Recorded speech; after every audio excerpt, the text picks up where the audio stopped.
This episode is brought to you by Hasa. Liquid is clearly better. Liquid chlorine is the highest purity, works immediately, has no added cyanuric acid or calcium, and it will leave your pool safe, clean, and clear. And by the Bottom Feeder professional grade battery powered vacuum system. It sucks to clean pools, so cleaning pools sucks less. Get $100 off with code DVB100.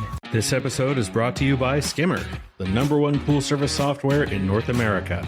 With Skimmer, you can streamline your schedule, grow your revenue, and keep your customers coming back with 5-star service. Whether you're a one-person operation or an established team, Skimmer is your partner in success. Visit getskimmer.com/poolguy to try Skimmer for free for 30 days.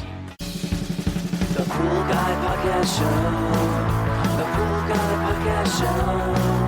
The Pool Guy Podcast Show.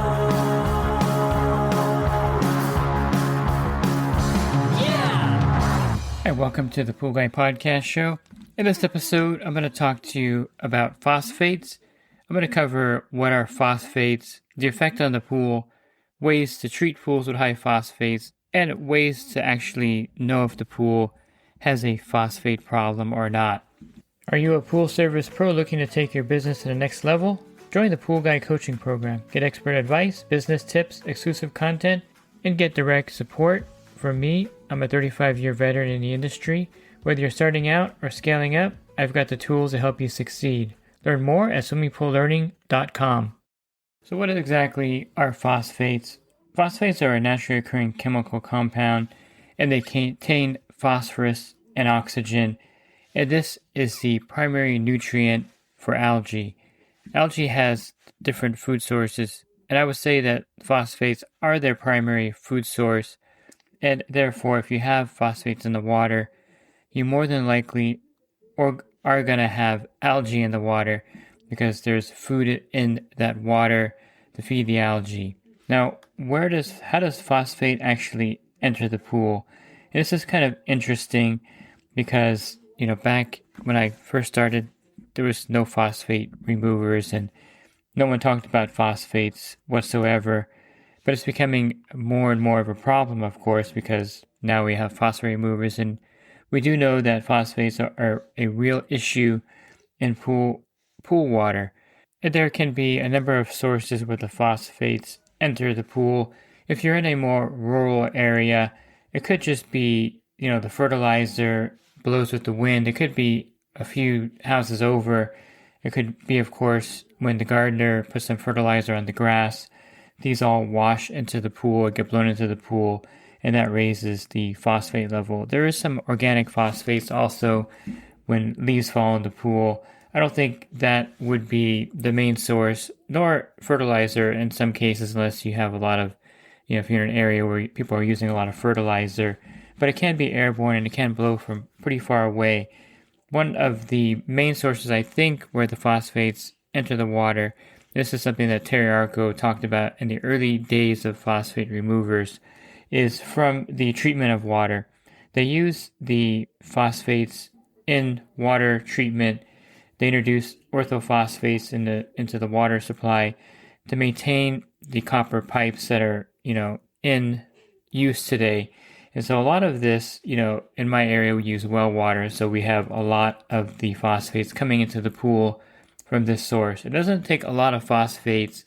They're measured in parts per billion to cause a problem in the pool. So I think the fill water is one of the main sources of phosphates entering the pool nowadays. And of course, there are a lot of chemicals that contain phosphates.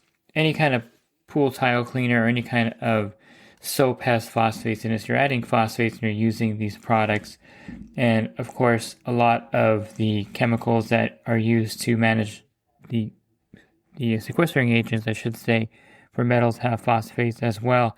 So logically, you think the pool has a pretty big body of water and it's going to dilute the phosphate level in there. Let's just say that you fill the pool up and some phosphates are introduced and you're thinking, well, they're going to eventually get out of the pool naturally. Well, in fact, they don't evaporate out of the pool like the pure water, and phosphates actually don't break down on their own either. So they stay in the water and they can't grow, of course, and get higher numbers of phosphates when you do the reading. You'll get more phosphates in the water, especially when the algae is in the water.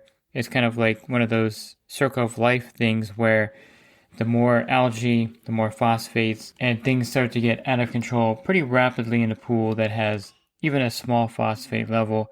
What level should you treat the phosphates at? Most of the manufacturers of the phosphate removers say 300 parts per billion is the threshold of phosphates in the water. When you do test the phosphates, and how do you test them? Well, there are various ways to test them. The test strips are probably the easiest, phosphate test strips. Your local pool store can, of course, test for phosphates as well. If you bring a water sample in, the Lamont Spin Touch has a phosphate test on their disc. So there are ways you can test for phosphates. It's not something that is not testable, and it's something where the tests have become kind of essential out there in the industry, the test for phosphates. Is it kind of common sense, or one of those things where a rule of thumb, if the pool has algae, it has phosphates? I would say yes, that's probably true because, although there are more than one food source for algae, phosphates are one of the main food sources in my area at least. And so if a pool has algae, it probably does have an elevated phosphate level of some type. A lot of times you will have your pool pretty much perfectly balanced, and you'll have a good chlorine level, but you'll still have algae in the pool, and there's a good possibility that you have phosphates in the water. So it's not a bad idea to test for phosphates at that point when you notice that the chlorine is disappearing rapidly in the pool, you're having trouble maintaining a good chlorine level, and algae is blooming in the pool. There is a pretty good chance that there is some phosphates, elevated levels of phosphates in the water. So you would get a test strip, would be the most common way to test it, and then you would read that test strip to see what part per billion level of phosphates you have in the water. So how do you treat the phosphates in the pool water? Well, you'll need to use a phosphate remover to remove the phosphates from the pool water. Now, there are two that you can choose from that I use regularly. One is Natural Chemistry Phos-Free, and the other is the Orenda PR10000. Why would you use one over the other? There are differences in strengths with these products, and the Natural Chemistry Phos-Free is a weaker phosphate remover. It's not quite as potent as the PR10000, and you'll see this when I go over the dosing and the treatment, or the instructions for use of the Phos-Free versus the PR10000. Now, the Phos-Free this is all for 10,000 gallons of water, by the way. So these dosings are for 10,000 gallons of water. So the Phos-Free, if you have 300 parts per billion or less of phosphates in the water, they want you to use 16 ounces of the product to treat that. If you're at 600 parts per billion, you're going to use 32 ounces. If you're at 1,200 parts per billion, you're going to use 67 ounces of the product to treat the phosphate remover. Now, this is a weaker product, in my opinion, and it's something that you can use very easily out on your pool route to treat phosphates.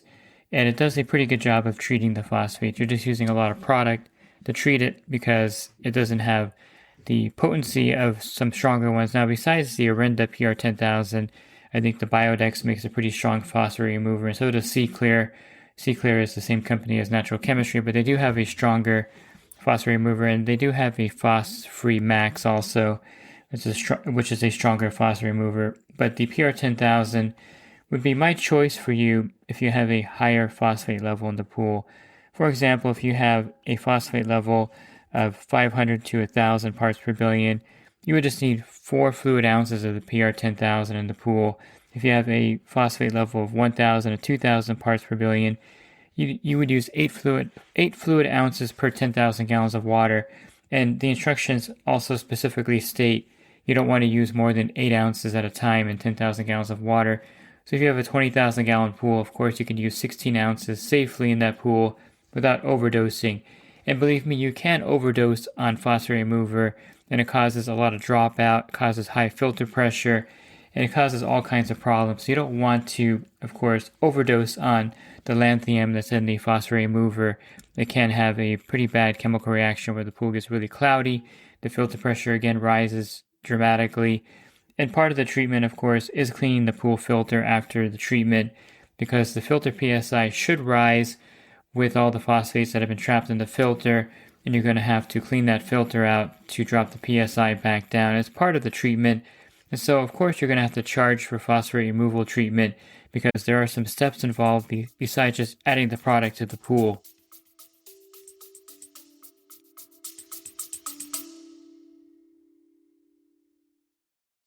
And the Pool Guy Podcast Show has teamed up with UPA to bring you affordable, reliable liability insurance starting at just $64 a month. Get up to $2 million in coverage, and the members of my coaching group get an even lower rate. Protect your business and your peace of mind.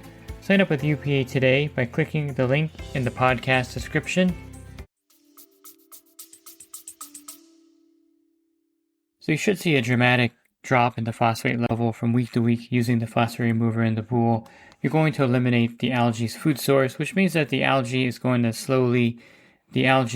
the pool will, of course, slowly get better, disappear in the pool. Now, there are some factors, of course, that may keep the algae growth consistent in the pool still, and that is, of course, you have to maintain a good free chlorine level constantly during that week so that the pool is sanitized. You also want to make sure that the filter is clean, so after the treatment, clean the filter. And these should all be good enough to clear up the algae in the pool in most cases. And I mentioned earlier that phosphates are introduced in the pool water, maybe through the wind if you have neighboring properties with a lot of fertilizer. Different things cause that to get into the pool out in nature. And you have orthophosphates being added when you're filling the pool. So it's not a bad idea to add a maintenance dose of the phosphate remover and to keep the phosphate level consistently low in the pool. It really doesn't harm the pool, nor really mess up the chemistry in the pool with the maintenance dose of the phosphate remover. And the filter PSI shouldn't rise very rapidly with a small dose of phosphate remover in the pool because you're not really causing any major interaction with the phosphates with the phosphate remover to cause that kind of filter PSI to increase in the pool. And it's a good idea once you discover that you have more than 300 parts per billion of phosphates in the water to add the maintenance dose all season long to keep the treatment or keep the phosphates from returning at a high level, which will happen if you don't keep the maintenance dose in the pool. And it's not something like snake oil that you're selling to the customer. This is a real issue in pools and a real problem. And the cure, of course, is to do an initial phosphate treatment to eliminate the phosphate or to treat the phosphate at the level it's at 100,000 parts per billion, 500 parts per billion. Whatever the level, you're going to look at the product you're using, either the PR10000 or the phos-free, and you're going to add the dose to the level that's required, not to overdose the pool, of course. And then you'll have to clean the filter on your return visit once the PSI goes up and the phosphate remover has a chance to really do its work in the pool. And at that point, you want to, of course, keep the chlorine level consistently high at that point so that you can treat the algae and keep it from returning. And then you'll use a maintenance dose of the phosphate remover going forward to prevent the algae or the phosphates from coming back to the pool, which will feed the algae and cause the algae growth. So it's a process when you have phosphates in the pool water. And you have to explain this to the customer, and it's pretty easy to explain. Just let them know that phosphates have gotten to the water. It could be the water source. It could be something airborne or something near your pool. It could be a product when people are swimming in the pool, but you have phosphates and I'm going to treat it. I'm going to eliminate it. Here's the fee for this process. And then I'm going to have to charge you for a bottle of this phosphate remover to use as a maintenance dose the rest of the season to prevent or to keep the phosphate levels, at 100 parts per billion or low in the pool so that the algae won't reoccur. Now, it's important that when you do all of this, that you don't have the algae reoccur in the pool, because the customer will be scratching their head thinking, I paid this money for the treatment, I have this person adding this dose in there, and there's still algae in the pool. So there are some critical factors with the chlorine level that you should know about, and I talk about this often, the 7.5% ratio of free chlorine to cyanuric acid. So if the pool that you're servicing has a cyanuric acid level of 100 parts per million, you do the phosphate treatment, you raise the chlorine level up. What level should the chlorine level be at? Well, it needs to be at 7.5 parts per million to be effective in that pool if the cyanuric acid is at 100 parts per million. If you do simple straight math, 7.5% times 100, that's 7.5 parts per million of free chlorine you're going to need to maintain.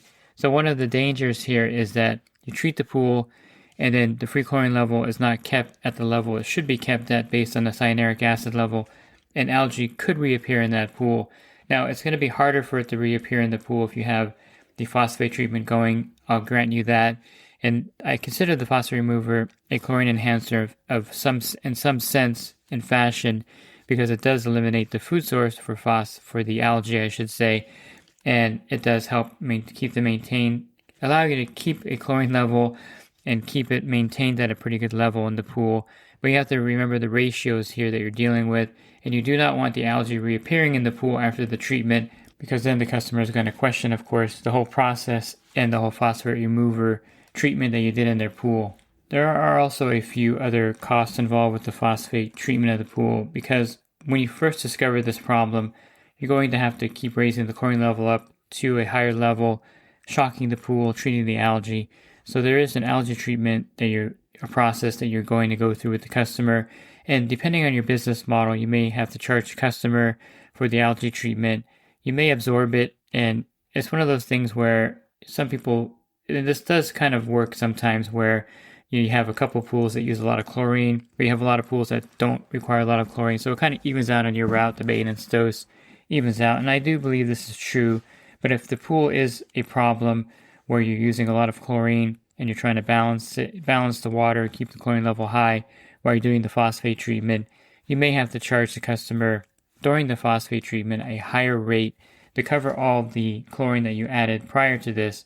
I wouldn't necessarily bill them separately, but if you're normally charging, $150 for the phosphate removal treatment, but you use a lot of chlorine in the process prior to this, then you can charge them $250. It's not a big deal. You want to just make sure that you cover your losses with a pool that has this phosphate problem. And this could develop out of nowhere. You may have a pool that's perfectly fine and clear, and then the next week you get there and it has algae in the pool and it's losing the chlorine level rapidly as the week goes on, and you're fighting this pool and you never had a problem prior to this. Believe me, I run into this before where the pool is perfect and all of a sudden it has this phosphate issue develop, and treating it is the only way to really solve this problem. Lowering down the phosphate level is key to preventing the algae from coming back. So remember that it's a process and it's a cycle, and it's something you have to explain to the customer, because a lot of times they're not going to understand what you're doing or why you're charging them for it.